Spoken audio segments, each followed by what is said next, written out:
And he goaded me for about 5-10 minutes. And finally I just turned around like Clint Eastwood or John Wayne. I'm like, no, I'm not going to do this. And it was the most beautiful jab, reverse punch, round kick that I ever did. Sure.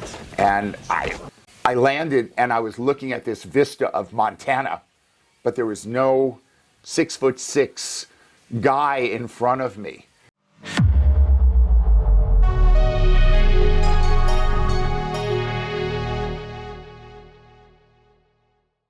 Hey guys, in part 2 of my interview with Sensei Elliot Freeman, we're going to talk all about how it was training with Steven Seagal in the early days, the whole experience. Elliot, of course, still trains with Seagal today, so he is his most senior student, and I would say one of the top Aikido guys in the world. So were you kind of intimidated in a way because he was like such a high-level Aikido master, or because he's like a big movie star? I've always been following this big, tall American who is the first person to have a dojo outside. He was the only non-Japanese person to have a dojo in Japan at that time. Yeah, that's impressive. The first. Yeah, sure. And so I just, when I'm around any Shihans as a young man, even master ceramicists and potters from Japan or from England that I had met, I really, I was brought up by the Mudokan training to have a great deal of respect.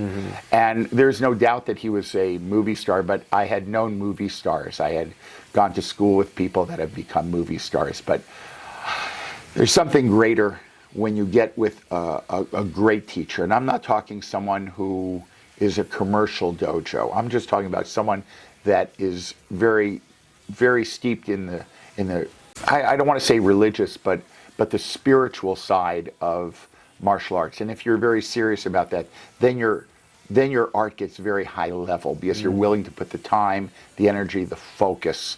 You'll reverse engineer any technique back to its origins and slowly build up and then work this one and then work it together. And I think that that's the strength that I think I retained from the original Mudokan training. Let alone the techniques are interesting, but when you learn how to learn, when you teach yourself how to learn, there's such a thing as a practitioner, a teacher, and a master. And what you might want to say is, what makes a master? What makes a master?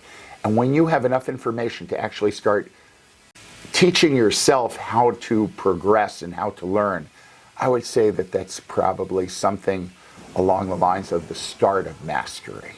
All right, Leroy, who's the one and only master? It makes sense, yeah, if you could kind of evolve it your own way, for sure. Yeah, that makes sense. So when I met Seagal Sensei, he said the same thing. He said, "Hit me, Elliot." And I'm like, that's a hell of a way to meet someone. A little bit. He said, "Just strike me as hard as you can, give me everything you got."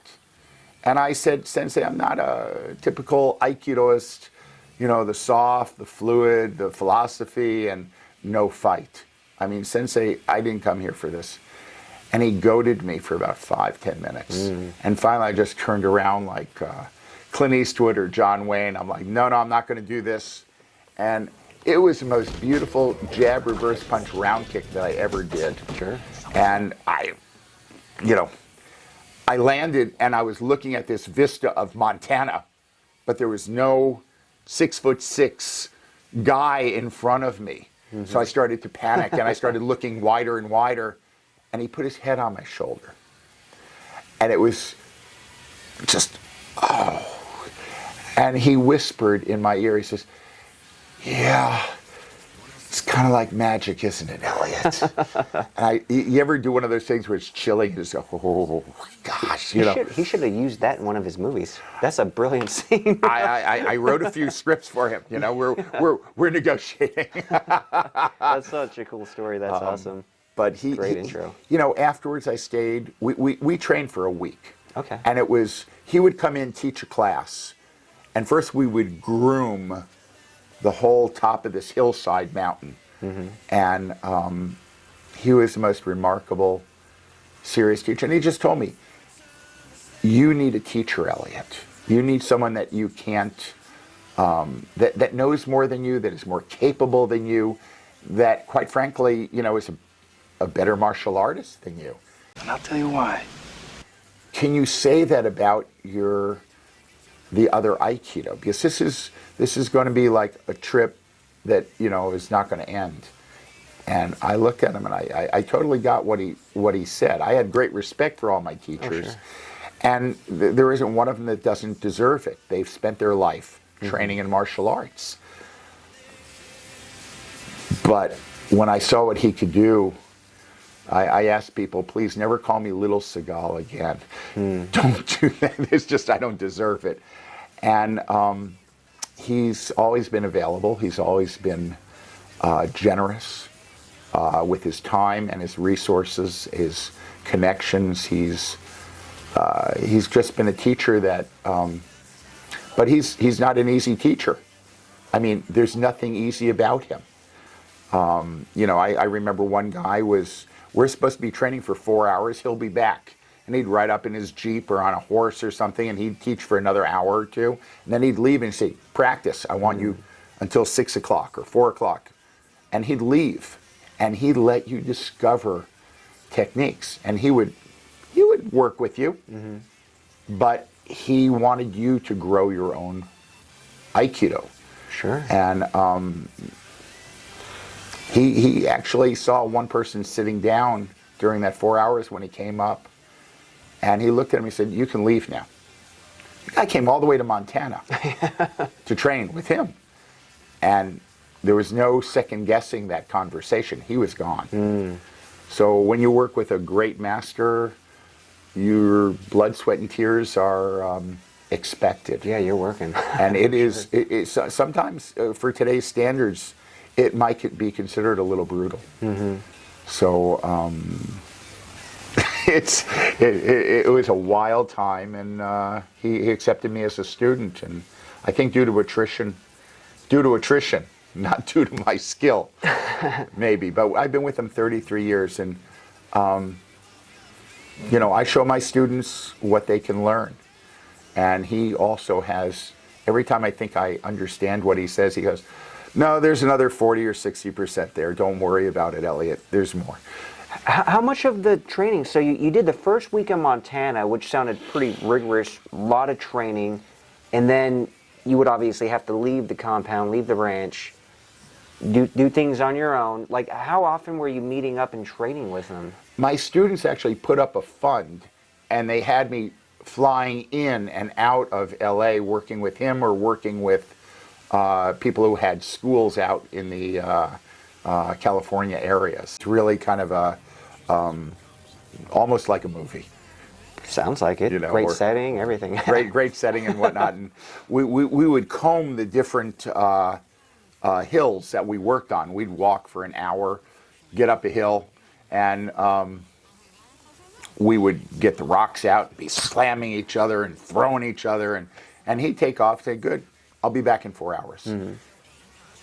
He literally told one of us, you're gone, because he was sitting down when he came there. Yeah. Literally, like, shocking.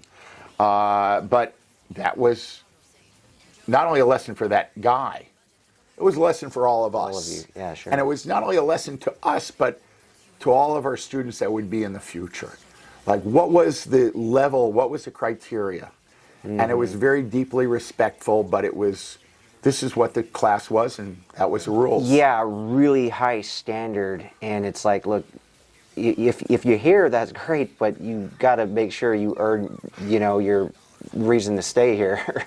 Great way to put it. Yeah, I mean, it really was. You earned your way there. You even when you got there, you weren't there. You had to continue to earn it. Wow. So the training at that point not only was in his ranch, but he had a couple of houses in the Brentwood area. Okay. And I remember different instructors who were high level at that time, Matsuoka Sensei, Renosa Sensei. Different people would put together programs. I think I had the largest school at that time with the number of people. So when I came in, it was 30 plus people. And was your school at that time already like Tenshin Aikido? It was already Tenshin Aikido. Okay. So I had a an offer by him when I was in the middle of opening the dojo, and I had a decision to make. And basically it was, do I want to really teach something that I feel is viable, is just as viable as my American freestyle karate, as my Murukan is, as a kendo is. And I just felt like there was so much more to learn. And it would have been great. I was already doing international training in Aikido. Sure. I've been doing Aikido for 20 years at that point. But when you can get a teacher that looks like that can do that, that is, just as good as it gets on so many levels, not just a physical level, but, he took us to see the Dalai Lama in L.A. I mean, it was meeting with fantastic people, and he was our conduit, and still is, and still offers it. So we would do trainings not only at his house with whole weekend or long weekend or week seminars. I'd stay there longer. Angulo Sensei had a school in Miami that was quite formidable, and he has also a wide variety of Gracie Jiu-Jitsu early on, and karate, as well as being a law enforcement. He was a policeman in Miami for a while. Sure. So we really supported, and it was the great early days, and our school kept growing, and we were kind of like one of the main schools of Sensei Seagal, and we, when we see him, it's Taka Sensei, because that was his students. He'd look at you like, you must be one of my students. It was kind of a call letter for Take being the Japanese term for one of great stature, and not only tall in Japan, but they called him Taka Sensei. But even as a Buddhist, as a Toku, he's a treasure seeker. He's always had these things that were just bigger than life. Wow. So the lessons were good. The training was great. The just you couldn't ask for more. Wow. Elliot, can you explain the difference to the audience, to everybody?